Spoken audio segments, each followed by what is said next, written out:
बाबा, आज येताना बासुंदी घेऊन या ना. अगं, कालच आपण आईचा वाढदिवस होता म्हणून आणली होती ना. ऐकलं, गोकुळची बासुंदी पुन्हा खावीशी वाटतेय. खरं सांगू, मलाही खावीशी वाटतेय. पुन्हा पुन्हा खावीशी वाटणारी गोकुळ बासुंदी. वाहतूक समस्या व उपाययोजनाबाबत योजना वाहतूक सल्लागार समितीची बैठक संपन्न.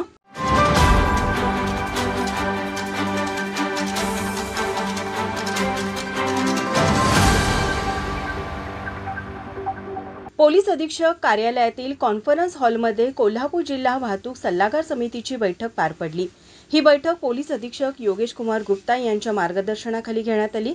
या बैठकीत शहराची सध्याची लोकसंख्या व वाहनांची संख्या, शहरातील अरुंद रस्ते व त्यामुळे होणारी वाहतूक कोंडी, अनेक ठिकाणी वाहनांच्या युटर्नमुळे होणारी वाहतूक कोंडी, सिग्नल चौकातील अतिक्रमण व त्यावरील उपाययोजना यासारख्या अनेक समस्या आणि उपाययोजना यावर चर्चा करण्यात आली.